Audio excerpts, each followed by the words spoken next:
So in this video, let's talk a little bit about portrait mode. Now, this is one of my favorite techniques to use whenever I'm shooting people, but also other subjects as well, because it falls perfectly in line with what we're trying to do in the editing process. Identify our subject and then make it stand out. And there's two main ways we're going to do this. One, by identifying our subject and adding more light to it. That's how we bring attention to our subject. We literally point light to where we want our viewer to look. Then also, what's not our subject, we throw out of focus. And anytime we throw something out of focus, immediately our eyes just won't go to it anymore. There's no detail there. And that's exactly what portrait mode does. And it's very effective when we use it properly. So take a look at this image on the screen. This is a perfect example of what I'm talking about. This is the before, and this is the after. So let me show you how we actually do this. Now, the first thing you're gonna notice is on the top left-hand side of this image, you see the word portrait. This is how we know that we're in portrait mode. I'm gonna click on edit, and you're gonna notice immediately we have a few more options on the top left-hand side of the frame than we typically would if this was not a portrait mode photo. Now, the first one in yellow is where I would start. If I turn this on and off simply by tapping it, you'll see the difference that this makes. Now, why is this important? Well, if you shot a photo in portrait mode, and let's say it was too shallow of a depth of field, part of that subject was in focus, but not all of that subject. Or let's say you just don't like that effect at all. Well, you can simply turn this off, and that will take all of your portrait mode photos and turn them into just a regular photo. It brings back into focus anything that would have been thrown out of focus that you didn't necessarily want. Now, in this scenario, I do want that background to be thrown out of focus, so I'll turn that back on. Now, the next option immediately to the left of that is the F icon. That's how we can control this depth of field. And what that means is how much of that out of focus background do we want to be out of focus? If we click on that F icon, we're gonna see a slider that now appears on the bottom of the frame. Now, if I drag that slider, watch what happens. I'll drag this all the way to the right, and it's bringing back into focus that background that it threw out of focus. Now, as I drag this to the left, it increasingly throws that background out of focus. So for this example, I'm gonna keep this at f1.4, basically my maximum aperture or shallow depth of field effect, because I like what it's doing to the scene. It's completely blurring the background and keeping our focus on our subject in the process. So our next option that we get to control, if I click on this hexagon icon on the top left here, this gives me options to change the portrait lighting effects. So if we look at the bottom of the screen here, we're gonna see a slider that we can choose these different portrait mode effects. The first one is our standard. Now, if I go to the next one here, we have studio light. That's just gonna give us a little bit more light on our subject. Now, for me, I think that goes a little bit too far, but here's the thing. Just like other adjustments we've made previously, we have a slider at the bottom. I can always drag that slider to the left and just bring it down a little bit. Now let's keep on moving. Let's go to the next option here. This is contour light. Now this works a little bit differently because now it's gonna create a pattern of light that's gonna more sculpt the face. Almost if it's in a 3D environment or in a studio. Exactly how my face probably looks right now. We have highlights on one side and you're gonna see shadows falling off on the other. Now, if we look at this photo, it's exactly what's happening here. Specifically, I wanna point your attention to under her chin. Look at the previous example of studio light, and now switch back to contour light. You see what it's doing? It's actually giving us shadowing, and that's a great way to think about it. Not necessarily lighting, but shadowing, because all of lighting really comes down to where do the shadows fall.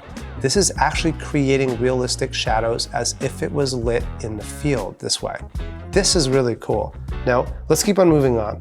Here we have stage light. So what stage light is gonna do, this just completely eliminates the distracting background. We're just turning it black.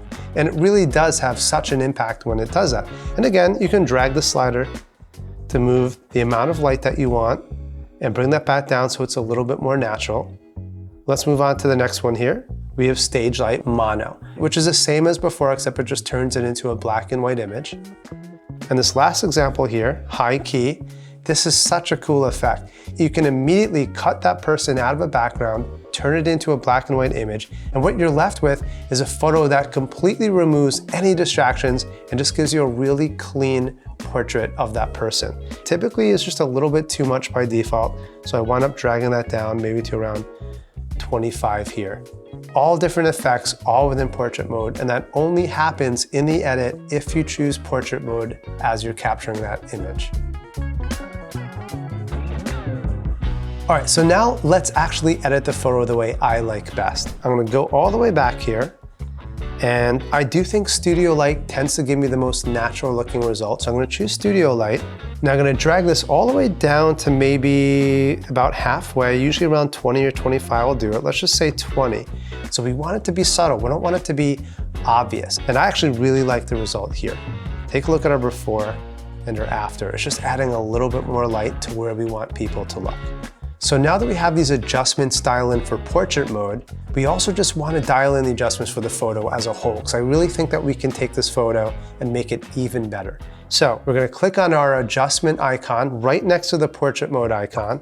I'm going to click the auto. This is what I always do because it gives me the best foundation. And watch what happens when I do. It's too bright, right? I know right away it's too bright. So what I'm going to do is drag to the left a little bit, automatically adjusting all of these sliders and giving more color in her face, bringing that exposure back down. And I think right around here is looking perfect. Now lastly, there's one more thing I want to do, and I do this on almost all the portraits that I take, which is to use the vignette tool. And this is so important because it takes this concept of focusing the light, focusing where we want the viewer to look in our photo, and takes it even a step further by eliminating any light in the edges of the frame and really keeping the viewer's eyes and attention to exactly where we want them to look, which is that person's face. So I'm gonna go all the way to the right here until I see vignette. That's that very last option. And now I'm just gonna drag, not necessarily all the way, but I'll go about 50% here. I think that's pretty good. And if I toggle this on and off by clicking on the wheel, you'll see the effect that that has. It's subtle, but that's the point. You shouldn't notice it until it's removed. So look at that, all of these adjustments, right? The portrait mode, the studio lighting, concentrating light on the subject, throwing the background out of focus, and then adding a vignette.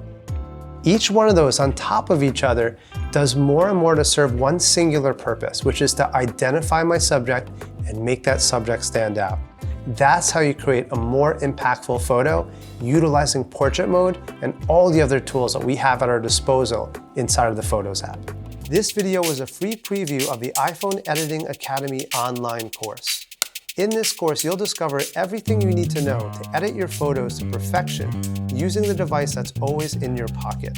Whether you want to breathe new life into your old images or make your best photos even better, you'll find out exactly how to do that on your iPhone. I'll show you the latest photo editing tricks that will transform even average photos into stunning masterpieces in just a few minutes. So if you'd like to learn more about creating incredible photo edits on your iPhone, please take a look at the full version of my iPhone Editing Academy course. You'll find the link in the description right next to this video.